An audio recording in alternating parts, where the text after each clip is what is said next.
This is my Uncle Johnny Merck. He's the craziest one in the whole family.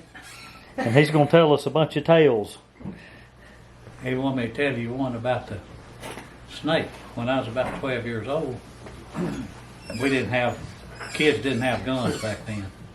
So I kept a slingshot with me all the time. And I was pretty good with a slingshot. And we had a dog, and she didn't want us to know where she had her puppies, so she had them off in the woods somewhere. So I was following her one day. Now normally these dogs, if they see a snake or smell a snake, they'll come between you and that snake, and they won't let that snake bite you. Well, she jumped across this little gully or ditch, I guess you'd say. It's probably about 3 foot deep, maybe a couple of 3 foot wide, and she could smell that snake, I know.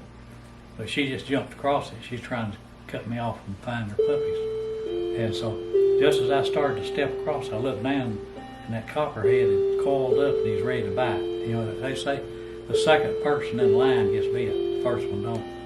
And so I said, I just pulled, I already had my slingshot with a rock in it, walking I always do when I was in the woods that age.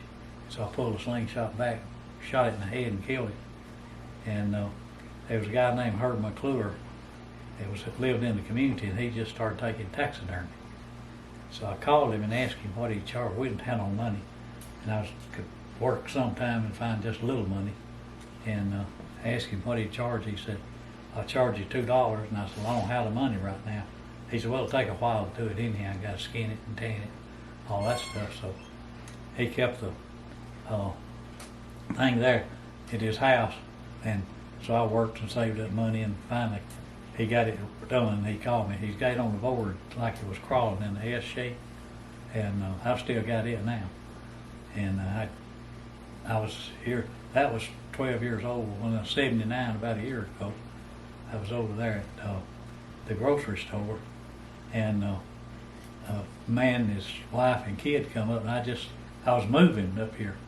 And so Jane don't like the snake either, but I put it up on the back there, up behind the back seat on the deck part. And they come up and they stand there looking at it, and they said, is that a real snake? I said, yeah, it's a real snake. I said, I shot it she said, when did you kill it? I said, when I was 12 years old, and I'm 79 now. You can do the math, you can figure out how old that snake's been dead. And so anyhow, I've had a lot of fun out of that snake. My sister-in-law, who was kind of mouthy back at that time, and I won't call her name, but she was kind of mouthy, and she was in the kitchen one day, and she'd run her mouth pretty much.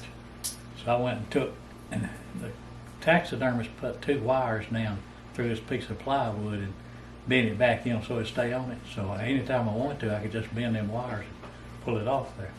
So I pulled it off and ran my hand through there, and I said, come in there, and I said, hey, don't you see my pet? And I pulled it up. She jumped plumb up on the cabinets.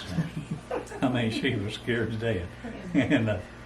And not long after, well, I got a little tongue flashing for that, And wasn't too long after that, we were talking about snakes, different kind of snakes and all that. We was over there for a family meal, and I had a brother-in-law, a big old brother-in-law, and you thought he's tough. And I heard him hollering one day, Johnny, come here right quick, come in the kitchen. So I went in the kitchen, and we had what we call a junk drawer, where you keep old screws and nails and everything wrong. And if you need anything, you go there and scratch through it and find you a nut or a bolt or whatever you need. And they had opened that drawer this guy had, and there lay a big old king snake in there. And it scared everybody to death. Get that snake out here, because I catch snakes, it didn't bother me. And I went in there, and this reached in, he done eat a rat, and he was laying there about asleep. So I just kind of got him gently behind the head, and boy, everybody scattered. And I took him outside and laid him down. He crawled off over there and finished digesting his rat, But that's kind of a couple of snake stories. And one time, what about the one down at the fire? Huh? You picked up down at the fire. Yeah, I was at a church social one night, and had a fire over, I don't call their names either, at their house. And this snakes will go to a fire, I don't know why. But this snake he's probably about 1.5 feet long. He's a young snake. And he was climbing up toward that fire. And I reached down and gave him the tail, picked him up and shook him. Still couldn't tell what he was. He tried to bite you and shake him So I walked up on their porch light and laid him down. There was a young rattlesnake. And I thought, well, I could have got bit. I better pick him up like that. I tell you one more story. My brother had wrecked Daddy's truck. And so this guy delivered it back down there with his old 58 Dodge. Delivered it back down there with a tow truck. And I had been in the woods looking for the mules. They got out. And I crossed this walking trail, and there was a log laying there, and a big old black snake laying out in the sun, just sunning. He's asleep. And I reached up and caught him behind the neck real quiet like. He wrapped around my hand, just big old pet, you know. And I walked up, and this guy was fixing to unhook the truck from that thing. I said, hey, like my pet. Man, he run and jumped in that truck and locked the door. He said, hey, getting that thing, I'll take it back with me. You get that snake away from me.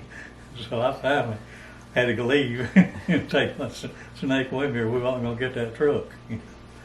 That's about the snake stories I remember right now.